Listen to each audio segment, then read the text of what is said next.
উঠিল কান্দিয়া ও আমার মালিক মৌলা আমার আল্লাহ পরওয়ার না জানি আমার স্বামীর কোন বিপদ হয়েছে না জানি সমাচার হে মৌলা মায়েরা বুঝতে পারে মায়ের নাকের নাকফুল যদি কোথাও হারিয়ে যায় পড়ে যায় হারিয়ে যায় তাহলে তার বুঝতে বাকি থাকে না তার স্বামীর সমূহ কোনো বিপদ মা জননী ঘুমের মধ্যে কাঁদতে কাঁদতে দুই চোখের জলে বুক ভাসায় মালিকের দরবারে হাত তুলছে হে মালিক মাওলা আমার স্বামী বাড়িতে গিয়েছে না জানি তার কোন বিপদ হয়েছে আমি সকালেই গিয়ে আল্লাহর ঘর কাবা ঘরের কাছে গিয়ে আমার স্বামীর প্রাণ ভিক্ষা যাবো আমার স্বামী যেন সুস্থ সবল থাকে সকালবেলা কাবা ঘরের দিকে মা জননী হয়েছে রওনা কাবা ঘরের কাছে যখন পৌঁছাইছে তখন মা জননী কাবা ঘরের দিকে তাকিয়ে যখন দোয়া করতে চায় কাবা ঘর যেন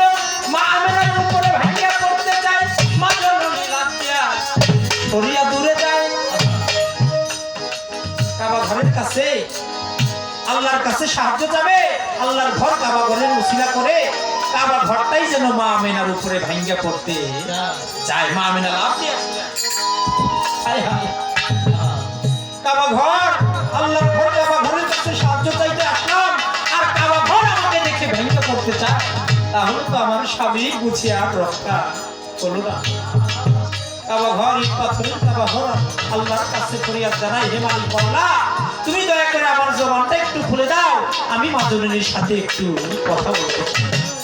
আল্লাহ পারে না এমন কোনো কাজ আছে আল্লাহর ইশারায় আল্লাহর হুকুমে ইট পাথরের কাবা ঘরের জবান খুলে গেল সুবহানাল্লাহ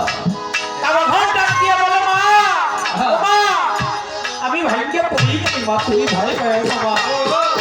আমি তো ভাগ্যে পড়ি নাই আমি হলাম সারা পৃথিবীর কিবলা কিবলার কাবা আমার কিবলা মা তোমার গর্ভে লুকায়িত তাই আমার কিবলা যখন তো আমার সামনে আসছে আমি তো তাকে সম্মান না করে পারি না আমি তাকে তাজিম না করে পারি না তাই আমি ভাঙ্গা পড়ি নাই আমি আমার কিবলাকে তাজিম করে সম্মান করে শ্রদ্ধা জানিয়েছি তাই সারা পৃথিবীর কিবলা কিবলায়ে কাবা কাবার কিবলা হচ্ছে মদিনাতুল মুনাওয়ারা সোনার মদিনা